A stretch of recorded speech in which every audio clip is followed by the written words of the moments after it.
One of my all-time favorite shows is Mad Men. And if you're not a fan of it, you probably want to skip this video. If you are, listen along and please feel free to continue in the conversation because the season finale was this past weekend, and it's kind of bittersweet because I really love that show. It's such a great show. And you got this guy, Donald Draper, who essentially has everything, and he just continues to ruin it. I mean, I remember in the beginning of the show, this guy's adventuring, cheating on his wife, but then you see him basically just torturing himself, And then when I was watching the season finale where Pete, kind of a guy that some people like, or I think most people dislike him because he's sort of a dick, but he has this conversation with Doc, and Doc says, I remember when I had things like you, I'm paraphrasing, and things were really good. And he says, enjoy it because it doesn't last. And that's basically, when you're in a hot streak, because I think everyone has a hot streak where everything is going good, and, you're either making a ton of money, and you're basically the golden child, or you just have things clicking. And there'll be times in your life when not everything is clicking, but there are parts in your life that you can still appreciate.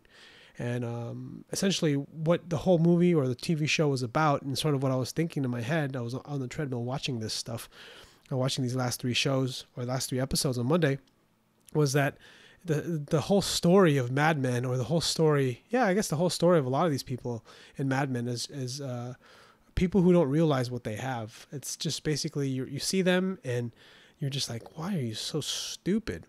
And that's kind of what makes the story cool, because when you are in your own shit, or in your own garbage, or your own stuff, or your own stresses, with work, and, some people have a lot of stuff going on and it's really stressful, but, sometimes it's hard to forget and realize, it's easy to forget and realize, like, wow, you got a job, and you got a job that you like, or a job that you don't hate, and you have people that you can tolerate, or maybe people that you like, and, or maybe you make a okay living, but you have people that are awesome, the people you work around you.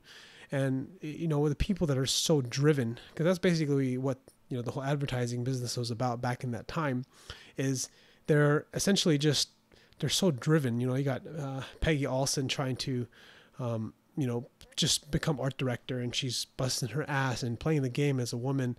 And, it's tough, but then she just kind of like, she has these big dreams, and she's so focused. And then she's just, man, she's a grumpy bitch. And then she ends up, falling in love with that guy, her coworker.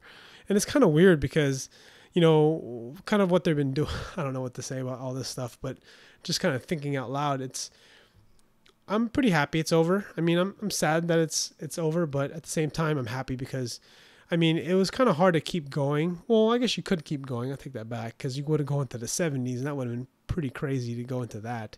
That would have been interesting. But I guess what I'm trying to say is that for the most part, the whole show is, people are just so unhappy, yet they have basically all the money in the world, or they have enough money, they're well off, they're doing well, yet they're all miserable, or they're unhappy, and they keep looking for something else.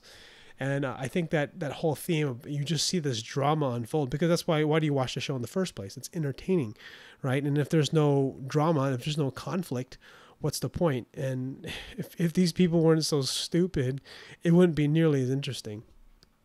The funny thing about me calling them stupid is that they're not stupid. They're human beings, and we're all flawed, and we all make mistakes.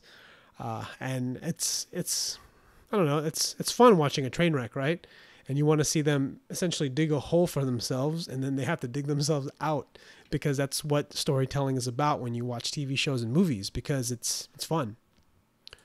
I'm going to have to say at the end of the show, that last show, when Peggy Olson falls in love with her coworker, I thought that was it was interesting. I don't know. It was weird.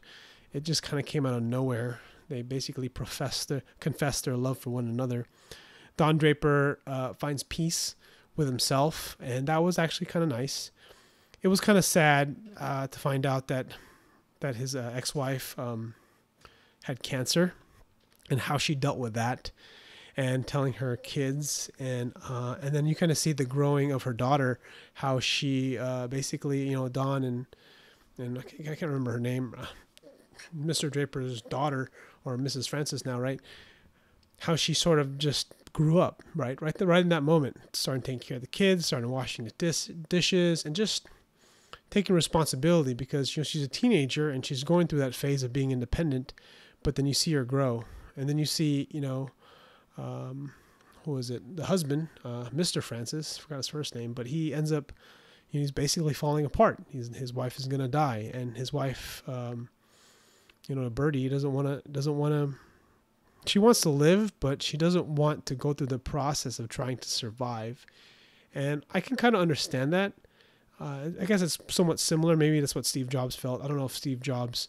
I wonder if Steve Jobs regrets not, taking that early surgery for his pancreatic cancer. But it's kind of like, how do you want to live your last 6 to 12 months of your life? And everyone has the right to their own choice. It's weird because, when you get caught up in that situation and you watch this, and if you got really drawn in, I got drawn in. It really just kind of, when they tell these stories of, near death or people that are going to die, because we're all going to die. But then, when you're going to die so soon and when it's coming, it kind of puts life in perspective for what's really important. Because for so many people, we get so caught up in what's happening now. But, there's a big picture. And I don't know, that's kind of the one thing, even though I don't watch a whole lot of TV shows and movies, I get a lot of inspiration from them. So I really try to kind of find, stuff that's out there. I'm a big, me, if you guys know me from this whole powerlifting thing, I'm just so obsessed. And when I get into a TV show, people keep telling me, you need to watch Breaking Bad.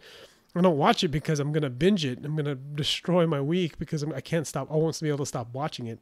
So my whole point is, I don't even know where I was going with that, but I don't know. It's going to be cool. I mean, I hope Don Draper, the actor, I forgot his name, he's going to get in some movie roles maybe. I don't know. He's just a cool character. I don't know. He just got that sort of stern face. Anyways, hope you liked the video. Comment below. I'd like to hear your thoughts on Mad Men if you watched it. Anyways, thanks for watching, and I'll see you guys in the next video.